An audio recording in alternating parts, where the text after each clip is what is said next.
Gender and globalization. How globalization affects gender. Globalization has led to increased women's participation in the global labor market, but often in low paying or exploitative jobs. For example, the garment industry, a major player in the global supply chain, employs a predominantly female workforce, often working long hours in unsafe conditions and receiving low wages. While some women gain economic independence, many face challenges like low wages, poor working conditions, and job insecurity. This highlights the double-edged sword of globalization, offering opportunities for empowerment but also exacerbating existing inequalities. Cultural exchange and gender norms. Cultural exchange, a key aspect of globalization, can change traditional gender norms, but it can also reinforce harms. Cultural exchange and gender norms. Cultural exchange, a key aspect of globalization, can challenge traditional gender norms, but it can also reinforce harmful stereotypes or practices. For example, the spread of Western ideals of femininity and masculinity through globalization can clash with more collectivist and communal values in other parts of the world, potentially reinforcing traditional gender roles. However, globalization has also facilitated the spread of feminist movements and ideas across borders, leading to increased awareness and mobilization around issues like violence against women and reproductive rights. Intersectionality and uneven outcomes. Intersectionality, the understanding that various identities like race, class, sexuality, and gender intersect to shape unique experiences, is crucial in analyzing globalization's effects on different genders. For example, globalization may empower some women economically, but it can marginalize others based on their socioeconomic status or ethnicity. Women of color, particularly in developing countries, may face additional barriers to economic advancement due to systemic racism and discrimination. In general, globalization's impact on gender is complex and multifaceted. It presents opportunities for women's advancement, but also poses significant challenges. Understanding the intersection of globalization and gender requires a nuanced analysis that considers both positive and negative outcomes, as well as the role of transnational feminist movements in advocating for equality and justice. Gender awareness is understanding that gender is a spectrum and not a binary. Spectrum means a continuous range of values, often used to describe a gradual change or variation. Gender awareness means recognizing that people's identity and express their gender in different ways. It could be influenced by many factors such as culture, personal experiences, and preferences of individuals. An example of gender awareness is when a teacher uses a gender neutral language in a classrooms and avoid making assumptions about students' interest based on their gender. On the other hand, gender sensitivity is being respectful and mindful of the differences of individual. It involves using inclusive language, avoiding assumptions, and creating environments where everyone feels comfortable expressing their gender identity. There are key concepts of gender sensitivity. First is the gender rules. It is a societal expectations and behavior associated with being male or female. The next one is the gender stereotypes. It is oversimplified and often inaccurate beliefs about the characteristics of men and women. And the last one is the gender equality. It is the belief that all genders should have equal rights, opportunities, and treatment. So, an example of gender sensitivity is a company that implements policies to ensure quality pay for men and women doing the same work, offers flexible work arrangement to support parts of all genders, and provide training to address conscious bias. So, gender fair language is a way of speaking that avoids bias and exclusion based on gender. It can be used in written and spoken communication.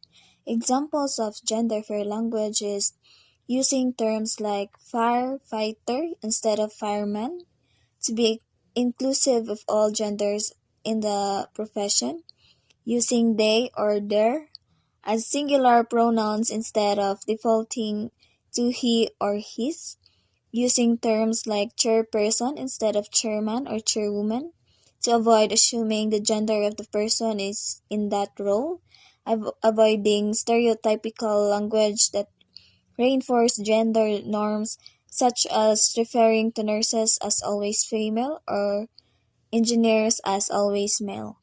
Why use gender fair language? So first is to promote respect and value diversity. Second is to ensure everyone feels presented and valued.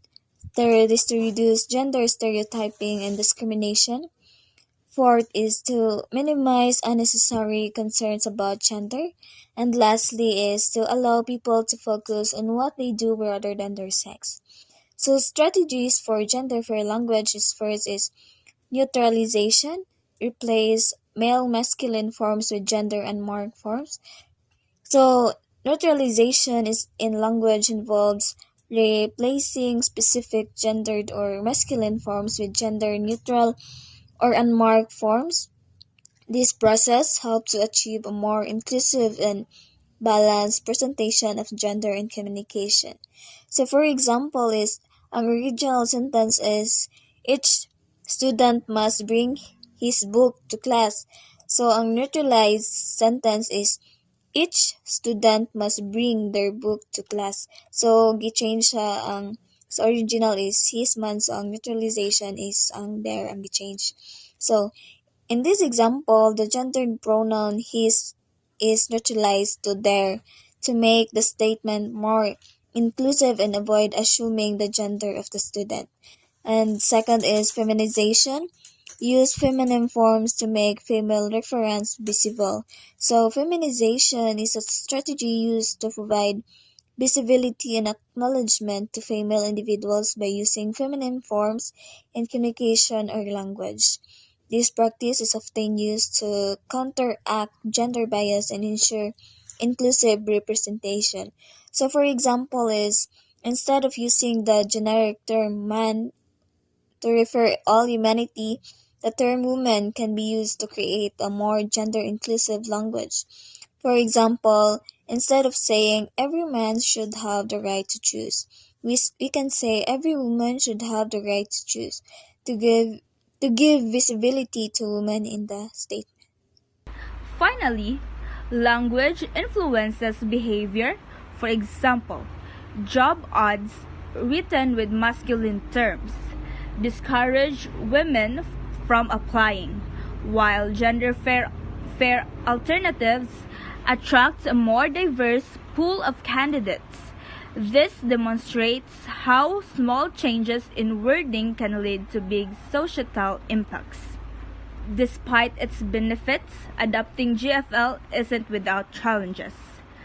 So, the number one challenge of GFL is resistance to change. Some people argue that GFL is unnecessary or overly complicated. This resistance often stems from cultural norms or discomfort with change. Number two, Linguistic complexity. Certain languages, like German or French, have grammatical gender embedded in their structure, making it harder to implement inclusive terms compared to language like English. Number 3, perceived comprehensibility issues. Critics claim that GFL makes text harder to read or less aesthetically appealing. However, research shows that these concerns are largely unfounded. GFL texts are just as comprehensible as traditional ones when used effectively.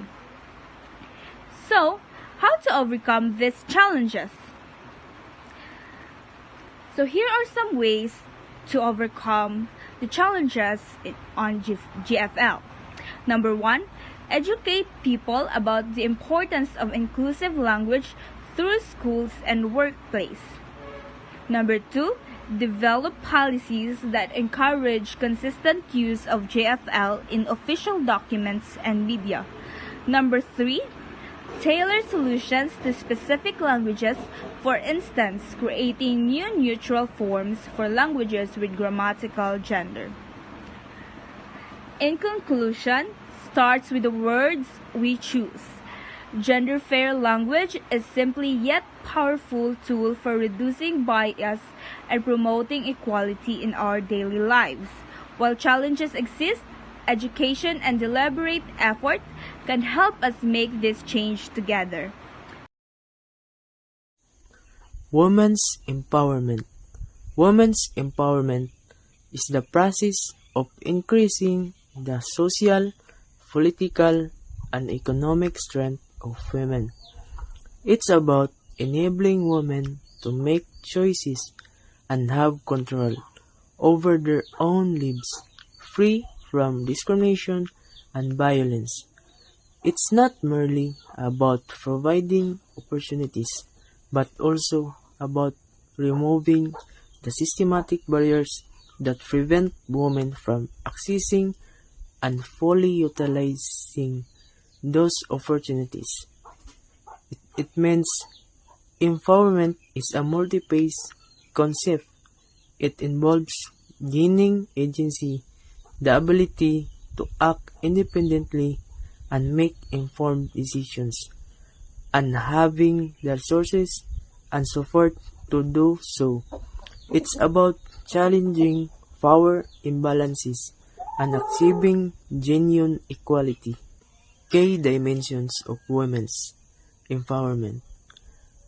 Economic empowerment. This includes access to financial resources, fair wages, opportunities for entrepreneurship, and control oversight. Economic independence is crucial for women to have autonomy and make choices about their lives. Social empowerment. This involves challenging harmful social norms and stereotypes, building supportive networks, and promoting women's participation in community life. Social empowerment addresses the culture and societal barriers that limit women's roles and opportunities. Political empowerment. This encompasses women's participation in decision-making processes at all levels, from local communities to national governments. Political representation ensures women's voices are heard and their concerns are addressed in policy making. Personal empowerment. This refers to women's self-confidence, self-reliance, and ability to set and achieve their own goals. Personal empowerment is the foundation for all other forms of empowerment. Since March is Women's Month, it is the perfect time to reflect on the progress we've made in promoting gender equality and the challenges that still exist. To add more information, women's empowerment is about ensuring that women have equal rights, opportunities, and the ability to make their own choices without discrimination or limitation. As I grow through my discussion, I encourage you to think about how each of us can contribute to a world where women have the freedom, confidence, and resource to reach their full potential. So let's begin. Why is women's empowerment important? First is promote gender equality. This ensures women have the same right as opportunities as men. Second, boost economic growth. When women work and start businesses, economies grow faster. The third one is reduces poverty. Financially independent women can support their families. And the fourth one is improves health and well-being. Educated women can make better healthcare decisions. And the last one is prevent violence and discrimination. Empowered women are more likely to stand up against abuse. And these laws promoting women's empowerment in the Philippines. The first is Republic Act number 9710 or Magna Carta of Women. This law serves as comprehensive women's rights legislation that ensures gender equality and women empowerment in all aspects of the society. The second one is Republic Act number 9262 or Anti-Violence Against Women and Their Children Act or VAUSI. This law protects women and their children from physical, emotional, psychological, and financial abuse committed by spouses, partners, or former partners. And the third one is Republic Act number 7877, Anti-Sexual Harassment Act. This law protects individuals, especially women, from sexual harassment in the workplace, schools, and training institutions. And the last one is Republic Act number 11313, Safe Spaces Act or Bawal Bastos Law. This law expands protection against gender-based harassment, including street harassment, workplace discrimination, and online sexual harassment. Same sex marriage is a marriage between partners of the same sex or gender identity. Same sex marriage means a legal marriage between two people of the same gender. Simply means that two men or two women can get married, just like a man and a woman. Importance of discussing same sex marriage. Discussing same sex marriage is important because it promotes equality, human rights, and social acceptance. It helps address discrimination, solve legal issues, and respect different cultures. It creates more inclusive and equal society for all. Countries and states where same-sex marriage is legal. So there are 38 countries where same-sex marriage is legal, such as Argentina, Australia, Austria, Brazil, Canada, and etc. But Philippines does not legally recognize same-sex marriage. The primary reason why same sex marriage is not legal in the Philippines is due to the strong influence of the Catholic Church, which heavily opposes same sex marriage and holds significant sway over public opinion and many lawmakers in the predominant Catholic country. This often frames the issue as a matter of morality rather than legal equality. Other countries legalize same sex marriage primarily because they recognize it as a fundamental human right, promoting equality by allowing all couples, regardless of sexual orientation, to access the legal benefits and protections of marriage, including financial security, inheritance rights, and the ability to make medical decisions for their partner, essentially arguing that denying same sex couples marriage is discriminatory and unjust. Lesson 5, LGBTQIAAP. These are the different gender identities. We know what LGBT stands for, but there are many other terms people now identity with, giving us the acronym LGBTQIAAP or LGBT+. It is an inclusive way to represent all the different identities in the longer acronym, but here's a breakdown of what each of the letters in LGBTQIAAP mean. So L stands for lesbian, a woman who is attracted to other women. G stands for gay, a man who is attracted to other men or broadly people who identify as homosexual. B stands for bisexual, a person who is attracted to both men and women.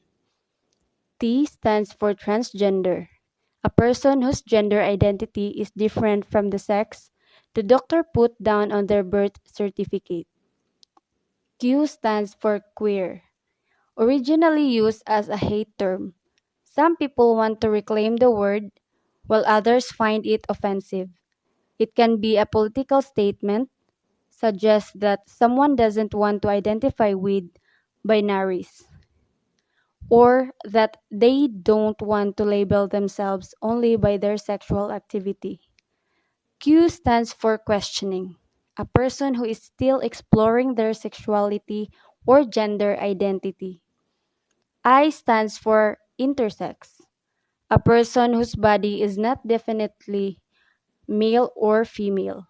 This may be because they have chromosomes which are not XX or XY, or because their genitals or reproductive organs are not considered standard. A stands for allies, a person who is identifies as straight but support people in the LGBTQ plus community. A stands for asexual, a person who is not attracted in a sexual way to people of any gender. P stands for pansexual, a person whose sexual attraction is not based on gender and may themselves be fluid when it comes to gender or sexual identity. So the history of the LGBTQIAAP community is shaped by struggles for recognition, rights, and social acceptance. In the early history, same sex relationships and non binary gender identities have existed across cultures for centuries. Ancient civilizations like Greece, Rome, and other indigenous cultures acknowledge diverse sexualities and gender expressions. However, with the rise of religious and colonial influence, many of these identities were suppressed or criminalized. The 20th century's activism in the early 90s, small activist groups in Europe and the US began advocating for LGBTQ plus rights. The first major turning point was the Stonewall riots in 1969, a series of protests led by LGBTQ plus individuals, particularly trans women of color, against police raids on the Stonewall Inn, a gay bar in New York City. These events sparked the modern LGBTQ plus rights movement. Initially, LGB was used to represent lesbian, gay, and bisexual people. Over time, it expanded to include transgender individuals. Queer was added as an umbrella term, and questioning included those exploring their identities, intersex, asexual, and ally. So in recent decades, LGBTQ plus rights have advanced significantly in many countries, with laws protecting against discrimination, legalizing same sex marriage, and recognizing diverse gender identities. However, the challenges remain in many parts of the world where LGBTQ plus individuals still face persecution and lack basic rights. There are three types of health. Number one is reproductive health. This is encompasses a wide range of services including prenatal care, childbirth, breastfeeding care, family planning, and gynecology gynecological service, access to quality reproductive health care is a crucial for women's well-being and reproductive rights. Second is a mental health. Women are more likely to experience mental health conditions like depression and eating disorder. Specialized care for perinatal mental health during and after pregnancy is a particularly important. The last one, physical health. Women are face unique health challenge including heart disease, cancer, and osteoporosis. Regular checkup and preventive screening are vital for early detection and treatment. Children health care and integrated care. So there are three types of children's health care. So first is the physical health. So this includes routine checkups, immunizations, and treatment for childhood illnesses. So early childhood development programs are essential for healthy growth and development. So kids have to see the doctor for checkups to get their shots and do other physical activities to help reduce prescriptions. So they also at a very basic level have to learn to foster themselves so that they can grow, which means that activities that emphasize learning and playing are really critical so that everyone knows that a kid who is sick requires medication and care to improve. Second, mental health. Children's mental health is equally important. Early intervention and support for conditions like anxiety, depression, and ADHD are crucial for their well being. As for children, they can have feelings of worry, sadness, or even trouble concentrating. These emotional feelings are very difficult to handle and therefore call for adult intervention. It makes a huge difference in their life struggles if adults help out at the very early stage of child's life. There is need to have people who can listen to children and support them in everything that's troubled them so that they can recover. Lastly is social and emotional development. Children need nurturing environments that promote healthy social and emotional development.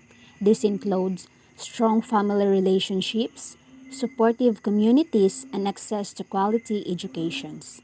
Children desires to feel loved by their family and friends so that they can attain happiness and safety. They also require space to interact, play, and learn with others. Good World's Best Schools help children learn and socialize more so that they can grow up healthy and happy. Integrated care. So there are three types of integrated care. So first is the holistic approach. Providing comprehensive care that addresses all aspects of health is essential. This means integrating physical, mental, and emotional well-being into care plans. As opposed to a careful examinations of a person's health, a family doctor identifies other factors that impact one's mental and emotional well-being. Thus, they work as one with other health practitioners to ensure the holistic development of an individual. This term is called integrated care. Second, family-centered care. Involving families in the care process is crucial. This ensures that children receive the best possible support and that women have the resources they need to navigate motherhood. Health achievements in a child can be fostered through collaborative efforts by caregivers and other practitioners by making the health plan objective. Nurses and doctors face challenges in taking care of children without support from parents. So, it is important to give parents the guidance they need to look after their children. Lastly, is addressing disparities. It's vital to address health disparities that disproportionately affect women and children from marginalized communities. This includes ensuring equitable access to care, culturally sensitive services, and addressing social determinants of health. The ideal health practitioner should face insufficient or no obstacles when addressing the health needs of patients, as every person deserves to have equal health opportunities regardless of their background. Unfortunately, that is not the case. Numerous studies have shown that children from certain backgrounds experience a lack of adequate health care. Importance of gender and globalization. The interplay between gender and globalization significantly shapes our communities, influencing social dynamics, economic opportunities, cultural practices. Understanding this relationship is crucial for fostering inclusive environments that promote equality and empower all individuals regardless of gender.